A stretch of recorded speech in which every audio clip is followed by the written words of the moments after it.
Hi everyone, and welcome to this lecture in P80-105, a course on data science. This is the third in a collection of 3 videos introducing data wrangling, the process of importing and organizing data for analysis. This video in particular is going to focus on tidying data with tidyr.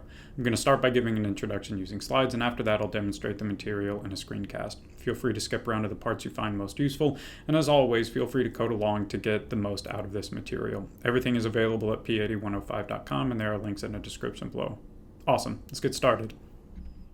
Great, so I'm going to get started by talking about what tidy data is and then introduce some tools for getting to tidy data.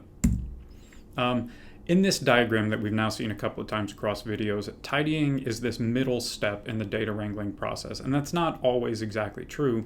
Sometimes after data import, there's a tidying step, and then a transformation step, and then another tidying step, and then another transformation step. There's some amount of back and forth there. It's not always perfectly linear, but roughly speaking, that's where tidying is going to happen. You're going to import, make sure the data are tidy in the way that you need to, and then very often additional transformations come after that.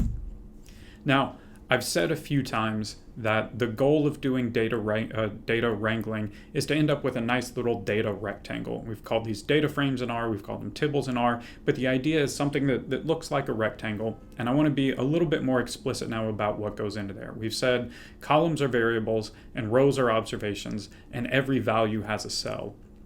And that's something that we've said a couple of times in the past. It's also sort of the backbone of what a tidy data set looks like, is when you can be very clear every single variable that you're interested in has its own dedicated column, and every observation that you have has its own dedicated row, and then every value, every combination of a variable for an observation exists in a single cell that you can point to. Now, that seems like a very clear and obvious definition, but sometimes data that seem tidy are in fact not quite as tidy as you want them to be.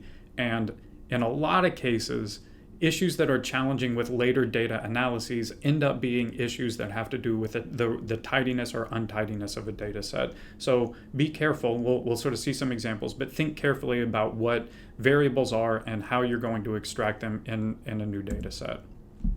Now, before seeing some of those examples, I want to comment on why you should keep your data tidy in the first place.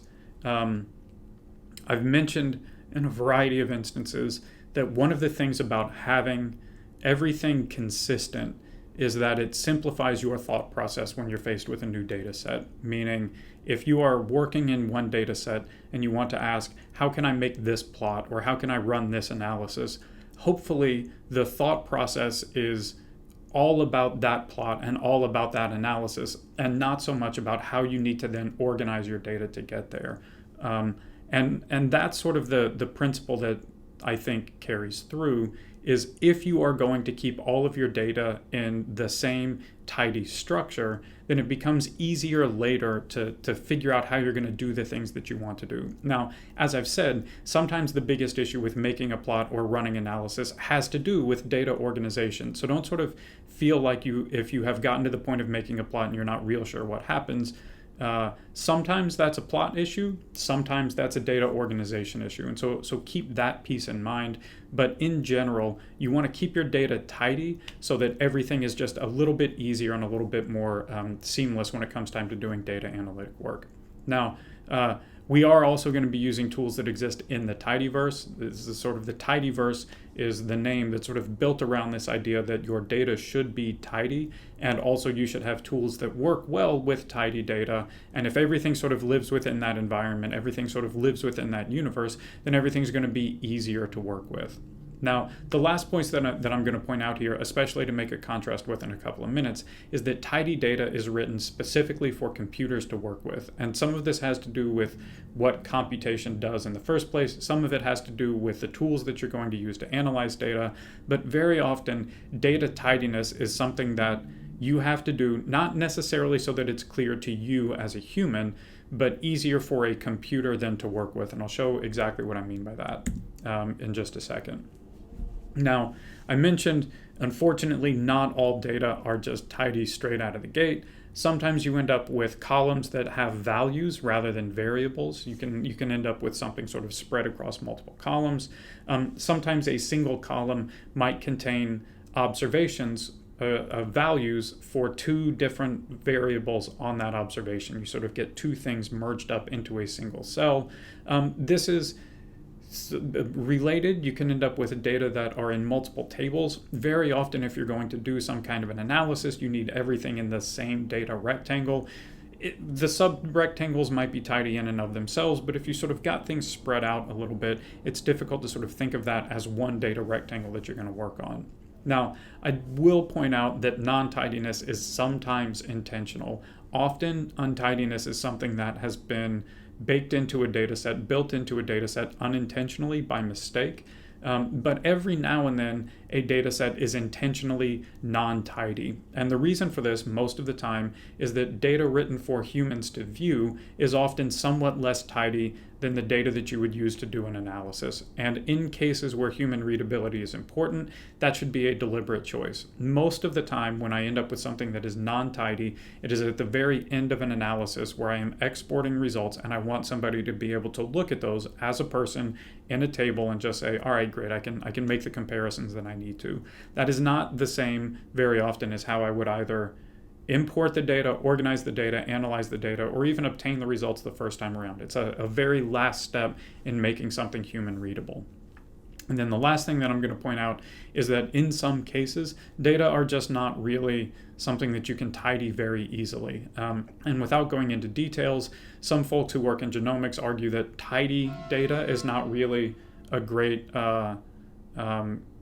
structure to use in that setting. In neuroimaging, it can be really difficult to put things into this sort of tidy, nice little data rectangle. In imaging, it's a little bit easier. If you sort of think of a picture of a brain is sort of a hard thing to put into a data rectangle, and it ends up being a challenging thing to do. Lots of times, though, you can get tidy data.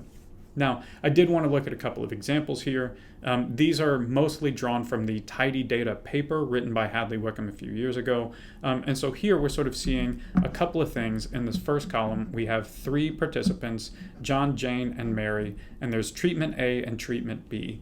And the point here is that these data are not tidy. They are easier to read. You can see who got treatment A and what their outcome was, but there are now there's sort of a variable floating around inside of a column name, where really what we have is a treatment type. Treatment is a variable, and a person either got A or B, and then you have an outcome that goes along with that. So a tidy version of this data set would end up with multiple rows for each person, but now you have a new column for treatment for treatment, whether that's A or B, and result, whatever the outcome is going to be, and the person who goes along with this. So the left-hand version is a little bit easier to read, and the right-hand version is actually tidier for doing some kind of an analysis.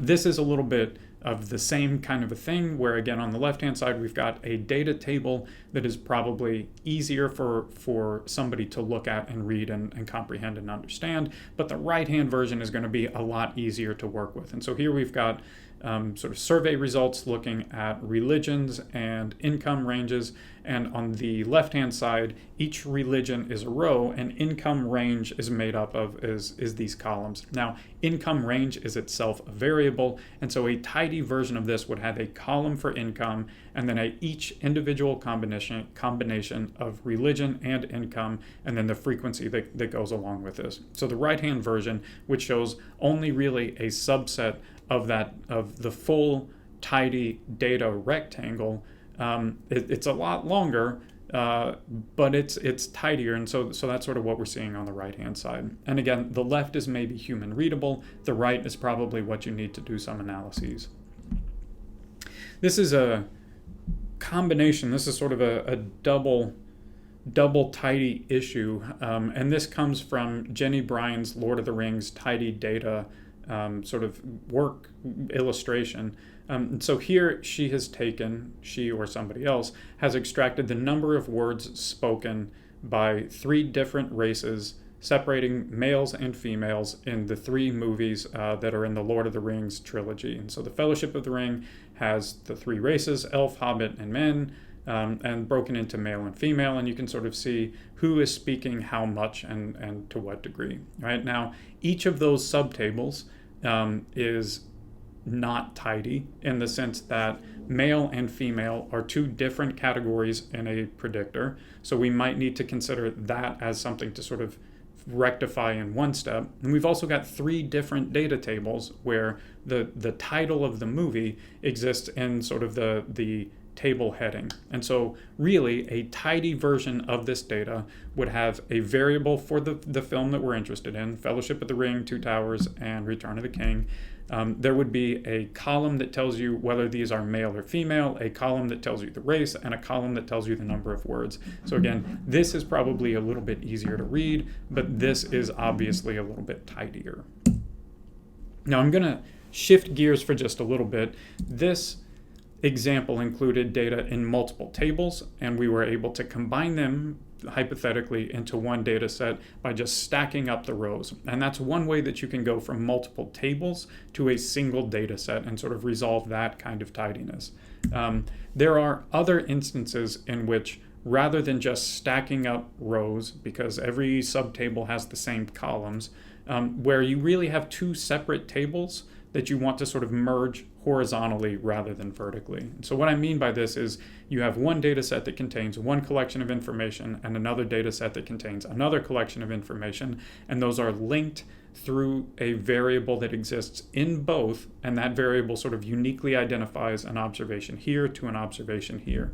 So in this, I've got two data rectangles, X and Y, and they contain in the first column the key that identifies an observation here and links it with an observation here. And then beyond that, you've got some information, X1, Y1, X2, Y2, and then X3, Y3. Now, X and Y overlap some, but not completely. This key matches here, this key matches here, but observation, or the observation with the ID 3 exists in X and doesn't exist in Y, and sort of vice versa for the observation with ID key 4. It exists in Y, but not in X. And so there are a variety of ways that you might join these two things together. I think the two most obvious ways that you might join these are inner joins here and then a full join here. So the inner join you can think of as finding the intersection between those two data sets. It's going to say that 1 and 2 exist in X and 1 and 2 exist in Y. And so let's just find all of the pairs where you get that sort of an intersection and create the resulting data set. Full joins are going to do the opposite. They're going to do the union. They're going to say find every possible combination or every possible observation that exists in either data set. So you're left with all of the keys and then sort of missing values that show up when you don't have a Y value or you don't have an X value. So these two, I think, are in some sense the easiest to think of because it's either the overlap or the complete group. But to be honest, the join that I used most often is left join. And I guess I want to be clear that left joins and right joins are sort of doing the same basic idea, but either moving in this direction or moving in this direction. And so what I mean by this is if I wanted to do a left join of Y into X, I'm going to sort of think of taking my X table here and then the Y table and just merging into that table whatever information I have in Y. So if I do a left join of Y into X, I'm going to be left with all of the keys that exist in X, and if I have relevant information from Y, that's going to show up as well, and if I don't, it's not going to show up, but I don't have to worry about anything that exists solely in Y. And I say that right joins sort of do a similar thing because if I'm right joining X into Y, I end up with all of the keys that exist in Y, and where I get information from X, great. But if I don't have that sort of, if I don't have observation with the key 3, that's not going to sort of appear in my resulting data set. So I said left and right joins end up doing the same thing. And from what I can tell, almost everybody else finds left joins a little bit easier to think about because I say, here's the data that I want to keep. Here's the data where I've got all of the keys that I care about. I don't want to lose anything here, but then pull in whatever additional information I have over here. Just bring it along into the data set. So I end up using left joins substantially more than I use the other joins. But you should know that these exist just in case they turn out to be useful.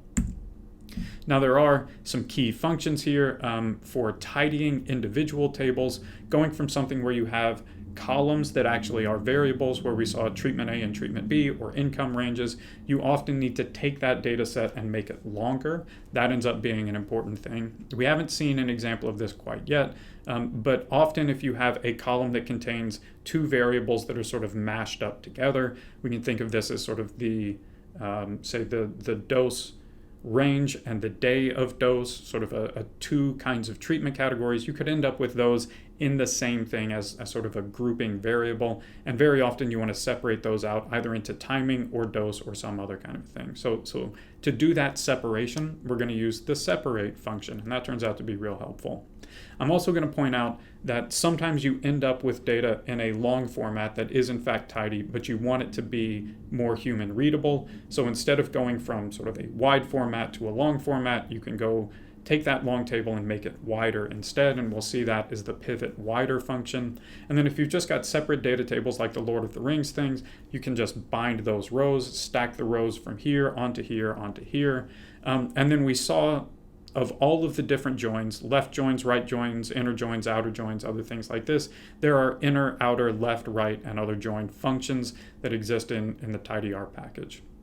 Most of these exist either in tidyr. You get a little bit from dplyr that are helpful for tidying up bits and pieces of this. There are stickers. In fact, there are new stickers for both of these, and those man, they are fancy stickers. All right, what I'm going to do now is switch to code. Let's move on to that.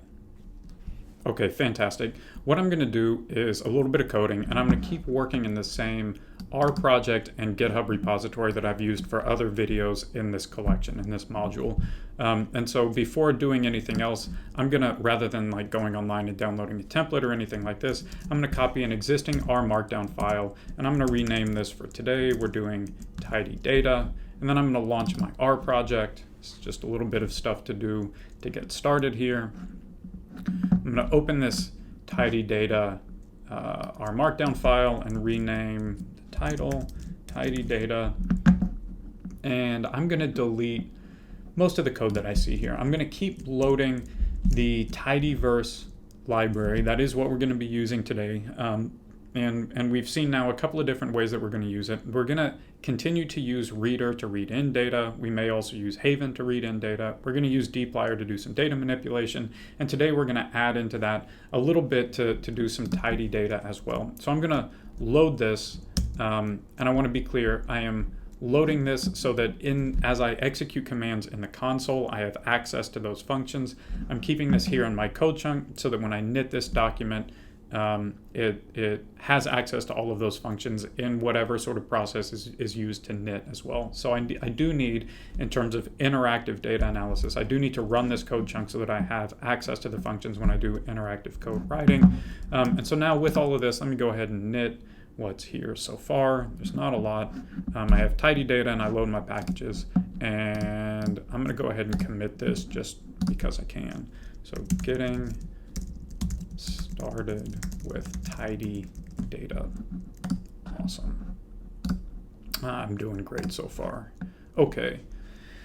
So what I want to do is focus on doing tidy data, but I want to do this in a way where I don't really have to worry so much about what other data exists. So we're really going to reuse data sets that we've seen in the past. And in particular, we very briefly looked at the pulse data set in the data import video lecture, and we're gonna start with that, and we'll also take a look at things like the PUPS data set, the fetal alcohol syndrome PUPS and litters data. We'll see those in a couple of minutes, and we'll take a look also. There's a Lord of the Rings data set floating around. Now again, all of the data that we're going to be interested in already exists in my directory and GitHub repository. I downloaded and put all of those data here in the the reading data video and lecture. So I'm really just going to be using these data sets that already exist, or some collection of them. And I'm going to start by taking a look at this idea of pivoting from a wide format to a long format using pivot longer. So I'm going to load the pulse data as a starting point for this. Let me open up a code chunk here.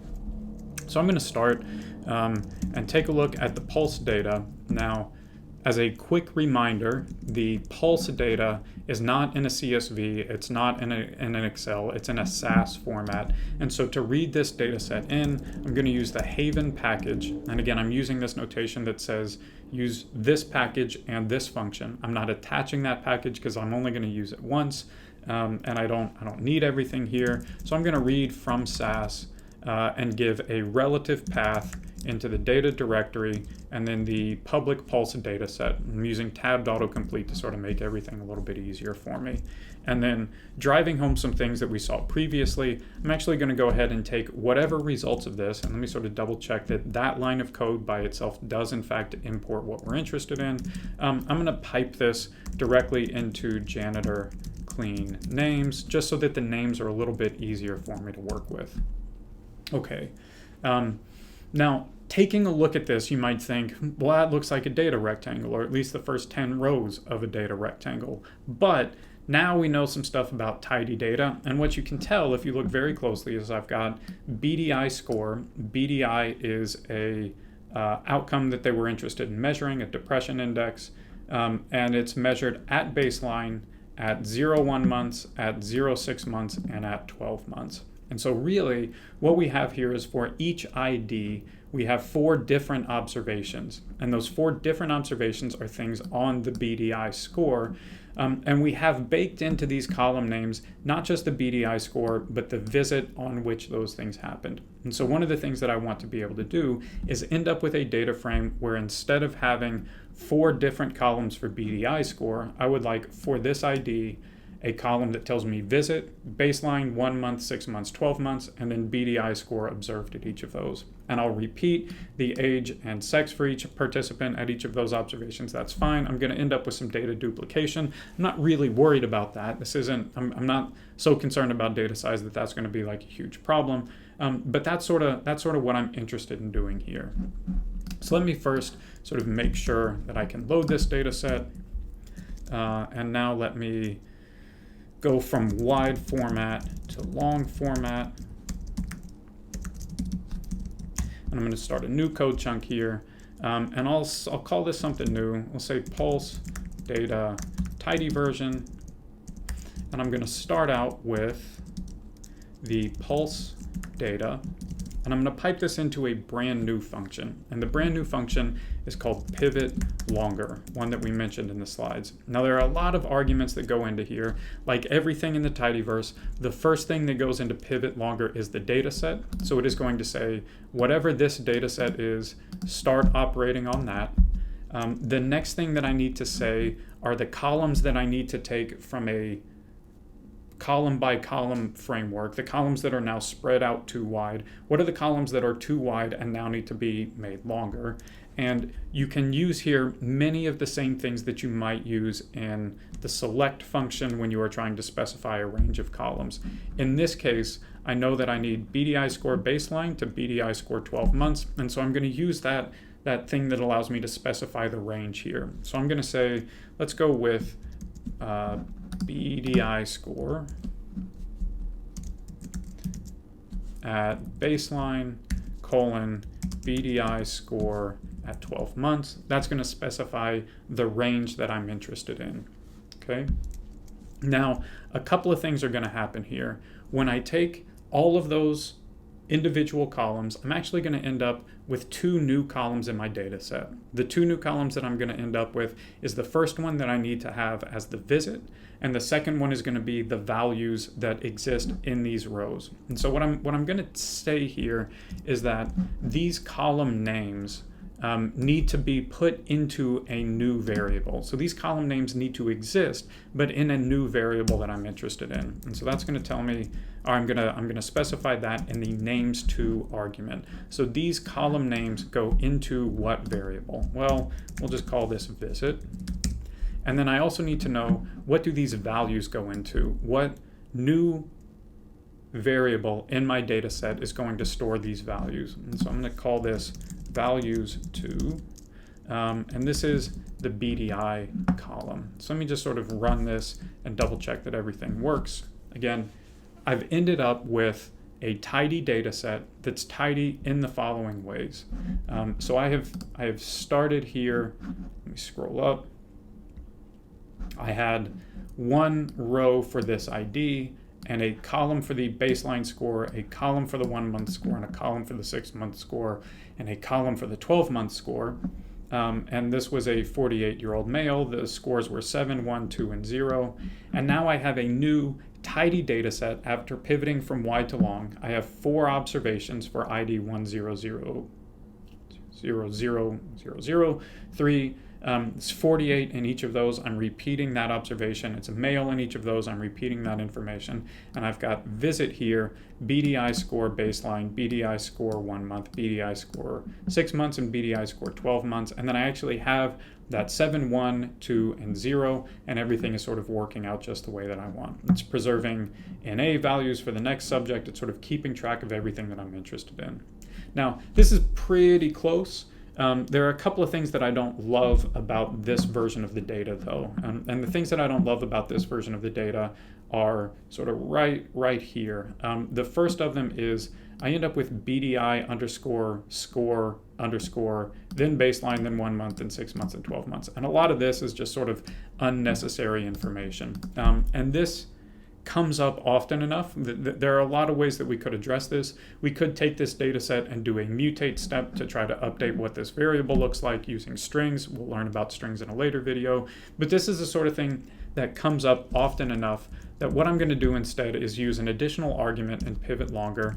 I'm going to say names prefix, and I'm just going to tell it what that prefix is. So my names prefix here is BDI underscore score underscore. Now if I rerun this, it says unexpected symbol because I didn't put a comma in at the end of that line. So let me try again. And now what I end up with is the same data structure, but where visit has been updated so that that prefix doesn't show up. I don't need that. I really don't want that. It's just going to make everything messy later. So I've ended up with something that is pretty close to what we want here. Now, the last little thing that I'm going to do, and then I'm going to do this next in a single code chunk, is a final little thing that sort of bothers me a little bit.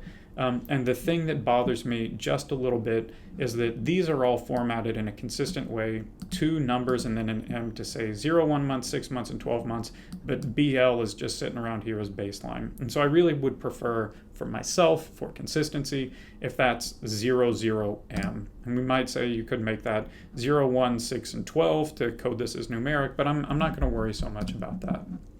Now, the last thing that I'm going to do as part of this data tidying process is put everything into a single code chunk. So here, just so that I could start out and focus on the pivot longer step, I separated out this bit of code, right? But really, there's nothing that's stopping me from saying I want to do all of my pulse data cleaning at the same time. So that's how I'm going to actually rewrite. So let's rewrite, combine, and extend to add a mutate step. So that's what I'm going to do here, and I'm going to take really just code that I had already written and concatenate it all together. So to be clear, what I've done is said to get my pulse data, first read in this data set using Haven read Sass, and then clean the names, and then pivot longer, and I've got some arguments to pivot longer. And what I'm going to do next is a couple of other things that I just sort of find helpful for doing data tidying. I am going to, how do I have this structured? I am going to do the following. I, generally speaking, when working with data, prefer to have whatever the subject ID is, and then if I have multiple observations on that subject ID, I want to know what those multiple observations are. So I'm going to try to end up with ID and visit, and then whatever else is in my data set. So let's do that first, and there are a couple of ways you might do this using select. I'm going to use relocate instead, and I want to relocate ID and then visit and just keep everything else that's sort of floating around.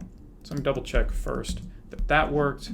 I've got the same data set. I haven't changed anything. I've got ID, visit, 48-year-old male, 7, 1, 2, 0. Everything looks good so far, but it's in an organized structure. The order of the columns now, at least to me, makes a little bit more sense because now I don't have to go searching for that visit column. And then I said one thing that I'd like to be able to do is change the visit column so that this BL value is 00M, just so that it's more consistent with the other things that I've looked at.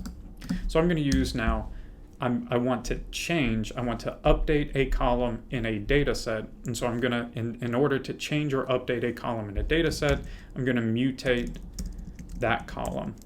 And so what I'm going to mutate here is visit, and I want to do something to this. I want to change what's going on here. And I'm going to introduce a new function for doing that update. There are always in R a lot of ways that you might do the same thing. So here what I'm going to use is to update visit, I'm going to recode. It turns out recode is one of these functions that exist in the tidyverse. Let me double check the help file. Recode exists in dplyr, and it allows you to change observations, right? You can sort of check through the help files. You can see a bunch of the other stuff going on if you want to, but I'm just going to sort of illustrate what happens here. So I need to tell it what variable I want to modify, and then just tell it what I need to recode to what. So the variable here that I want to modify, I'm going to recode visit, and I'm going to recode it in a way where BL is replaced by 00M.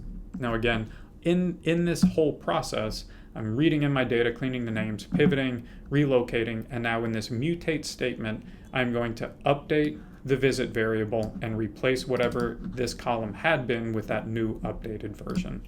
So, getting complicated. Let's run this whole thing. I've got ID, and now visit has been made to be consistent, 00M, 01M, 06M, 12M. I've got age, I've got sex, I've got the BDI score for each person. And if I run this code chunk, I've now stored or saved that whole bit of information.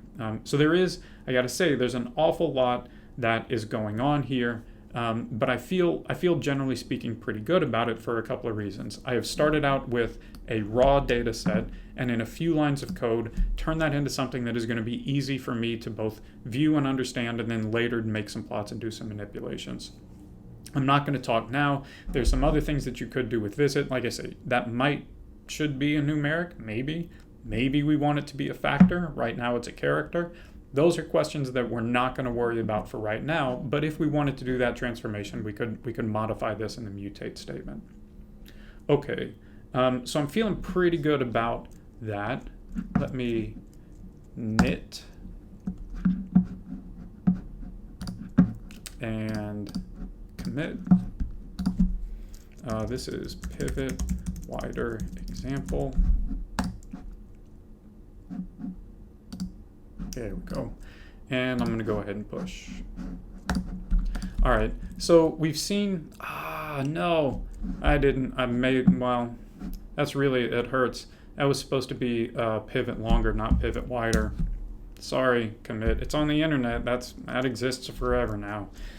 All right, but what I do want to do next is think about pivot wider. So we talked about pivot longer, and again, pivot longer is going to work if I've got column names that contain information that's actually variables, and I need to go from wide format to long format. And I'm going to stop briefly here, or take a brief digression here to talk about the reverse problem. And again, this doesn't come up super often, but it is helpful to know that it exists. So I'm going to talk about pivot wider just very briefly. And to give you a sense of like how infrequently this happens for me, I'm actually just going to make up a data set and show you how you would pivot from longer to wider.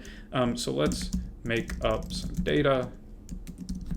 And to do this, I'm going to use the tibble function again. And I'm just going to say, sort of hypothetically, suppose I have some analysis result that I've seen in the past. And I have this stored in a tibble where I've got two groups, and group is, say, treatment and treatment, and then let's say placebo and placebo. And then I end up with observation time. Suppose I had a study where people got a pre-visit and a post, so you get sort of like a baseline and change score, and then some group was treated and some group was not treated. So I have the treatment group in the pre-treatment phase, and I have the treatment group in the post-treatment phase, and then I've got placebo in pre and placebo in post. And then let's just assume I've done some analysis. I've gotten like the mean for each treatment group at each observation time. So let's say my mean is going to be, and I'm just going to make up some numbers, 4 and 8 and 3.5 and 4. Okay, great. So I've got all of this here in a tibble. Let me just double check what this is. So again, I've got treatment, placebo, placebo, time pre, time post, time pre, time post, and I've got means here. Now this is, to be clear, a tidy data set. Everything is looking great, everything sort of works, and this is often the way that the results will be presented at the end of some analysis. But if I wanted to put this into a paper, if I wanted somebody to take a look at this, I might end up doing something like, let's take the analysis result and pivot wider. Typing's hard today. Pivot wider. Now, I'm going to end up with something that is broadly similar in naming structure to pivot longer. And what I mean by broadly similar is I'm going to need to tell it where the names and where the values. I don't have to specify columns. It's going to take columns and it's going to take values in a column and make columns out of that. So where do I want my column names to come from? Well, I want to pull column names in this case. Let's say from the treatment time. I want to end up with a table where I've got pre and post as column names. And then what do I want the values in that table to come from? Well, in this case, I want to fill whatever that mean is. So I'm going to take values from the mean function. So if I just run this whole thing, I have to save the analysis result first. So what I end up with in the end here is now, it's still a tibble. That's what's coming out of pivot wider. But what I have ended up with here is something where I've got group, treatment, and placebo. I've got pre and post means for each of these. And as a person reading this, I would probably find this organization a little bit easier to see. Well, the treatment group increased a lot and the placebo group didn't increase that much. It's a little bit easier to read, and that's where pivot wider comes in. So let me knit this. I'm going to try to get my commit message right this time. So this is pivot, triple check, wider, I hope. All right. All right, so we are doing great so far. What I'm going to do next is switch gears to another data set and try to illustrate not going from wide format to long format or long format to wide format. What I'm going to try to do now is say, what happens if I have data in multiple tables and I want to just stack those rows up? All right, so that's the issue that I'm going to be most interested in here. And to be clear about how to do this, I'm going to use the data set that we saw briefly in the slides that led up to this. So let me make this a little bit bigger. We've got here in the Lord of the Rings Excel spreadsheet the same data that we saw in the slides at the beginning. So I've got in the Fellowship of the Ring, how many male and female elves spoke how many words, how many male and female hobbits spoke how many words, how many male and female humans spoke how many words, and this is sort of what we ended up here. There are not an awful lot of words spoken by female hobbits, just sort of throughout. Return 2 words. I can't even think of like a 2-word sentence that would make sense in this context. I'm going to go rewatch the movie right now, I guess. But anyway, so there's like this is data that we would, for whatever reason, want to put into an organized table for analysis. So we've got a couple of problems here, actually. The problems that we have here are first getting in individual data sets, and then maybe merging those data sets and tidying those data sets, right? I've sort of pointed out that male and female probably should be observation values in a column rather than column titles, and I've got that sort of spread across each of these. And then I've also got 3 data sets that I need to sort of mash up. So what we're going to do now, we'll just call this binding rows using the Lord of the Rings data.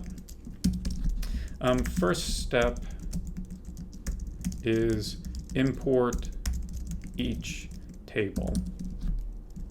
So to import each table, I'm going to create 3 separate data structures. I guess it might be possible to read in everything at once and do something really complicated, but I'm going to find it a lot easier to just say, can I read in this subtable and save that in one place, and then read in this table and read in this table and save each of those somewhere. So that's what I'm going to try to do now.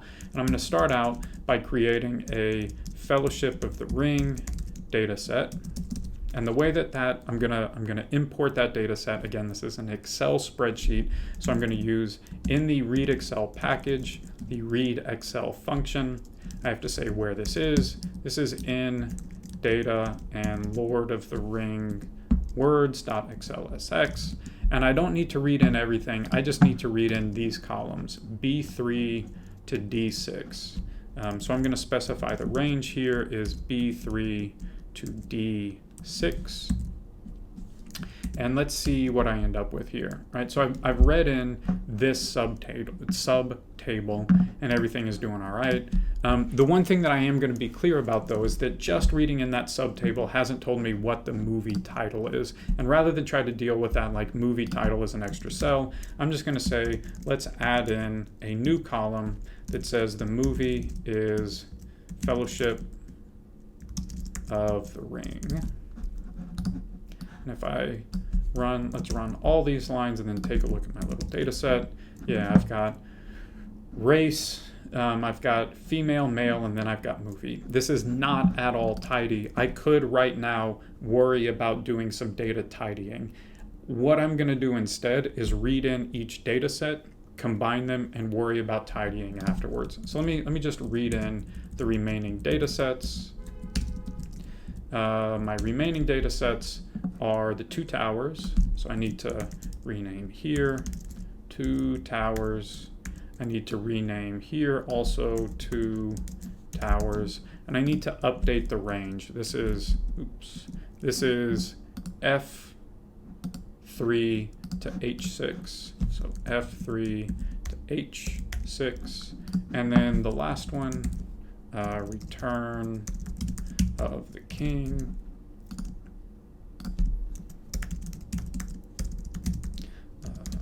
Okay, and let me double check. That is J3 to L6. So I'm going to run this whole code chunk, and if I check how much stuff do I have in my environment, I do have Fellowship of the Ring, Return of the King, and the 2 towers. Okay, so I've imported each data set, and I can double check that these are doing what I want them to. They look to be about right. Okay, so now I'm gonna bind all the rows together. And really I just want to stack up each of these data sets. Okay, so the way I'm gonna do this is I'm going to start out and say what I really want is a tidy data set, and the first place that I have to start with this is using the bind rows function. And what bind rows is going to do is it's going to take these rows and combine them with these rows and combine them with these rows. You can bind up however many of these data sets you want. This does turn out to be a useful way to combine multiple data sets. Here I've got 3 that I want to pull together. I want to do Fellowship of the Ring and the 2 towers and Return of the King. So let's just check. Awesome. I've got everything that I need here. I've got the movie, I've got elf, hobbit, man, I've got male and female, but just to be clear, this is not a tidy data set. And if I really wanted to get to Lord of the Ring tidy, I've got a few problems that I need to solve. First, it bothers me that this is capital, this is capital, this is capital, and this is lowercase, so I am going to clean up the names. Then, as I said, this is probably better thought of as sex, so I'm going to rename this. And then what else do I need to do? I'll probably tidy up a couple of other things along the way. For me, it's going to be a little bit easier if movie ends up in the first column rather than in the last column. It's just a little bit easier to see. So let's get cracking. What I'm going to do first is just clean up the names. That's almost always my first step. Janitor, clean names. And if I run those 2 lines, it hasn't done a lot, but it's helped out some. I guess what I'm going to do now, just because I can, is relocate movie to the first column. It's going to be a little bit easier for me to think of how things are going beyond this. So I've got movie, and then race, and then female, male. And I need to take those and instead of having them as columns, make those observations on a variable. And so the observations on a variable here, to go from columns in names to observation on a variable, what I'm going to do here is pivot from a wider format to a longer format. So let's pivot longer. And I need to specify the columns that I want to pivot. So I need to go from female to male. And we're going to call this, again, those two column names need to go into a variable. So I'm going to go names to, we'll call this gender. And then I need to know where the words, the things that exist here, where do those values go? And so I'm going to say the values go to words. And now if I run all of this, things are looking pretty okay, right? So I've got a fairly long tibble now. I've got Fellowship of the Ring, elf male, elf female, how many words were spoken by each, 2 towers, Return of the King. And this much more easily than the things that existed in that Excel spreadsheet, way easier than here. You could start to do some subsequent things based on this. And again, we haven't talked all that much about what kinds of analyses or what kinds of plots you might do, but this is a little bit easier. If I were really being nitpicky, it sort of bothers me that elf and hobbit and man are all capitalized here. I could make that lowercase, but maybe that's just not something I'm going to worry too much about right now. I'm going to worry about it later when I'm done recording. It's going to bother me for a while, but for now, we're going to call this done. And I'm going to commit both of these. I want to, I guess, this, in case you see something like this happening,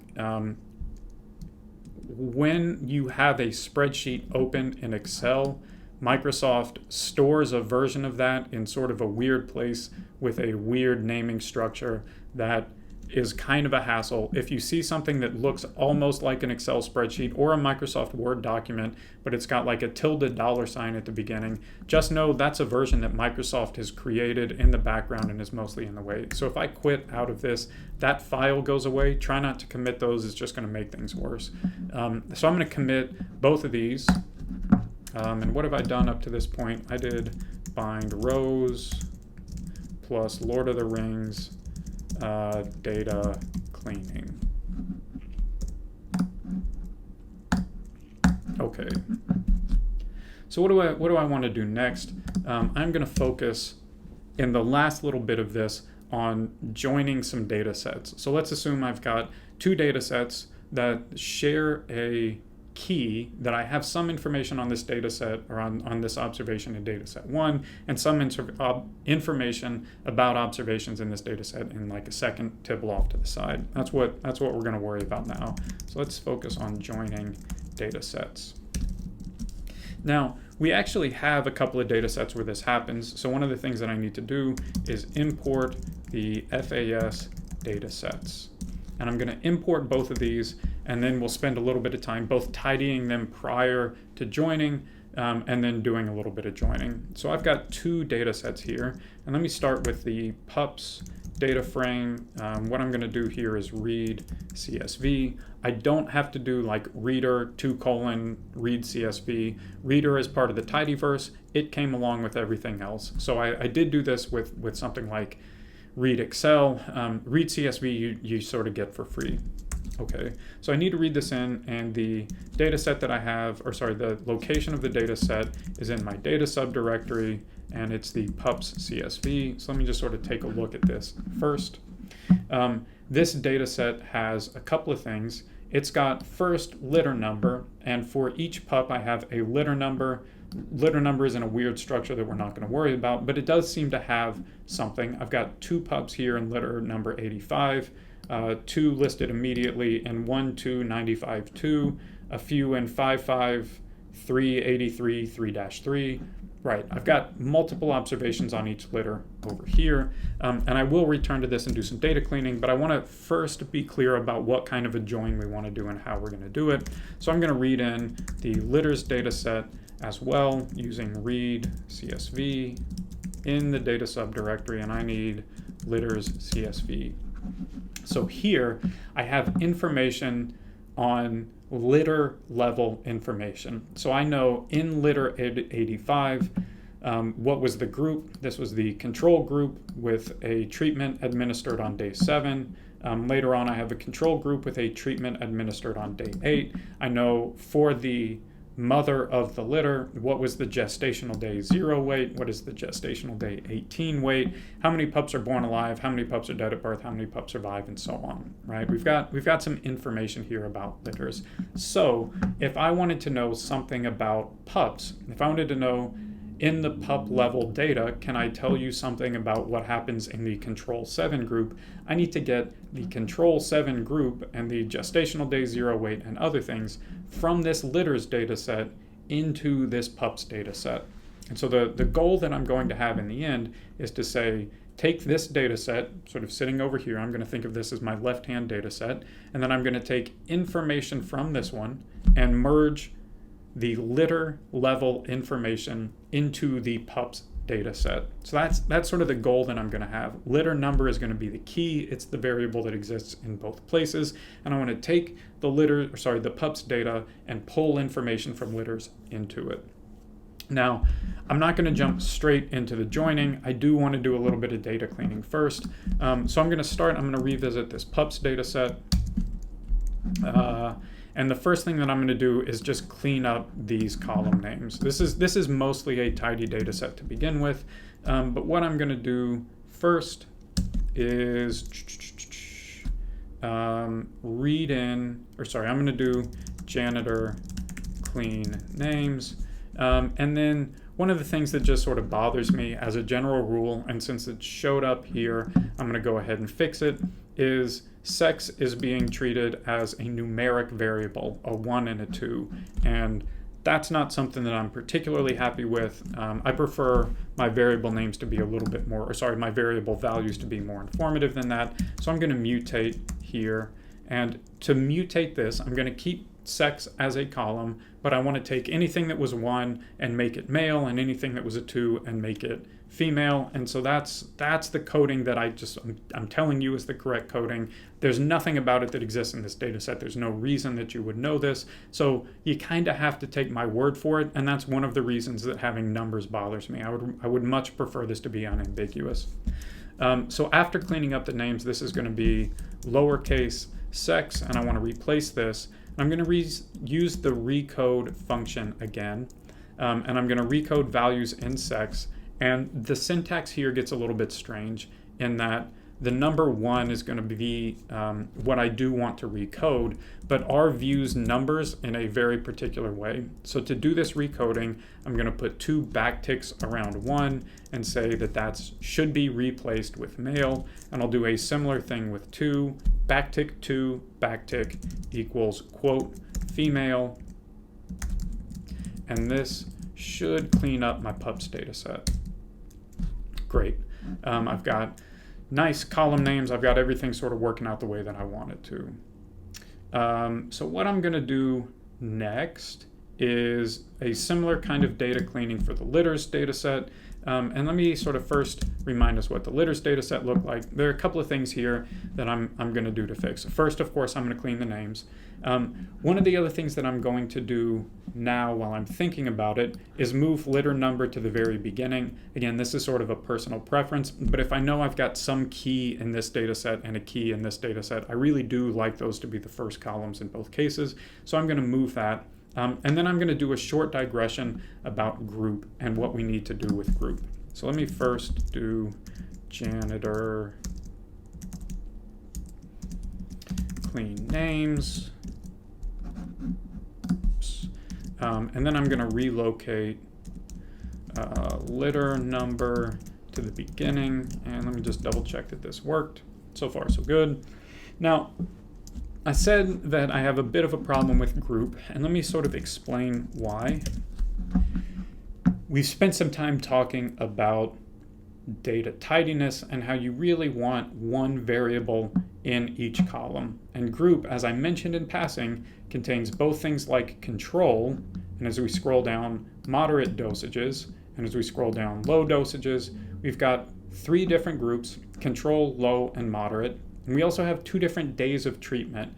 treatment day 7, and treatment day 8. In short, each pregnant mother was given a dose of alcohol, either a controlled dose or a low dose or a moderate dose, and they were given that dose on day 7 or on day 8 of the pregnancy. And so, and the goal again of this was to study the effects of alcohol on fetal development. It's a fetal alcohol syndrome study. But I've got now treatment group and treatment day in a single group variable, and I'd really like to split those into 2.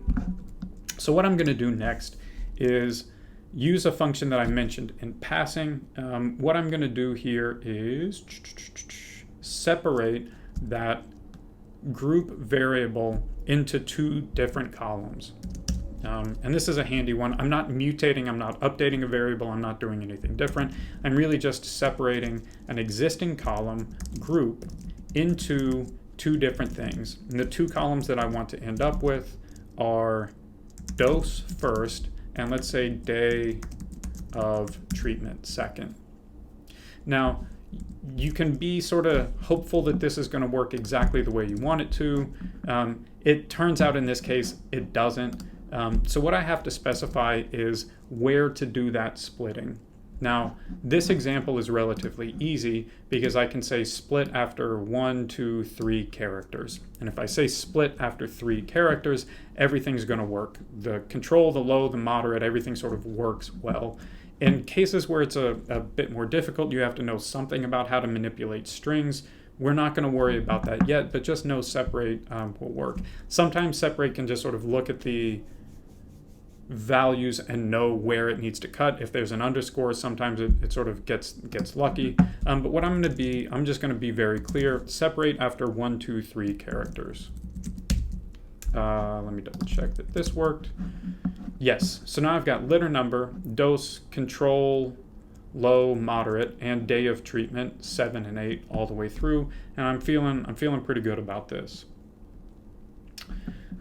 We could do other mutating, we could do some of the other manipulations that we had done to litters and pups previously, but I'm not going to do that. Let me just sort of run both of these and make sure that I've got both pups and the litters data frame. So I'll say import and clean the FAS data sets.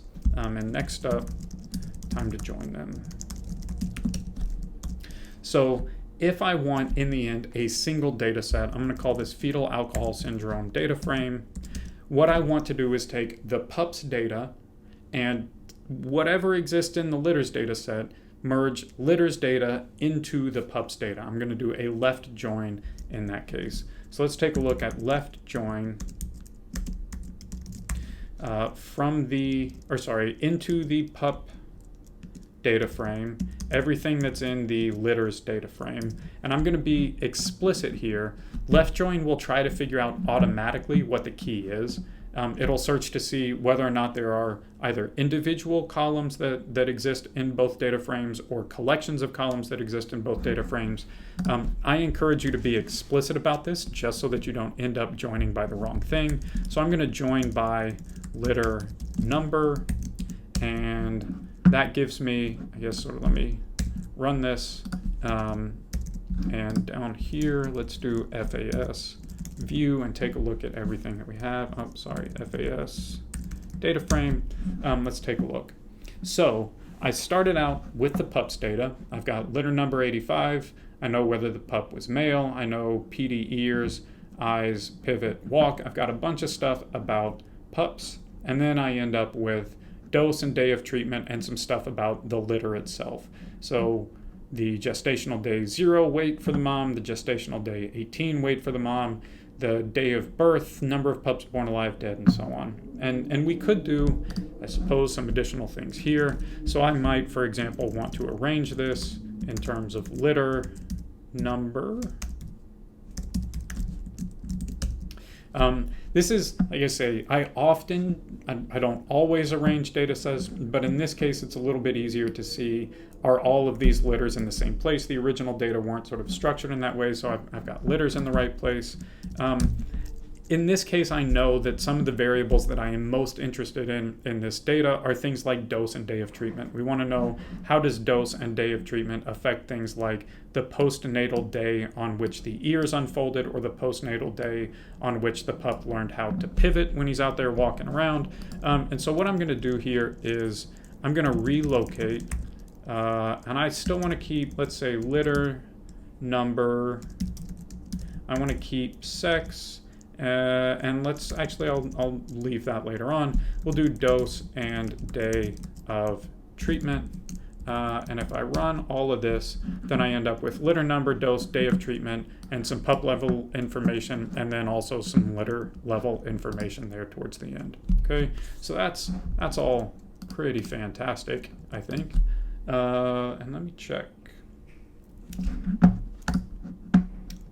So, commit, this is joins, especially left join with the FAS data sets. Okay.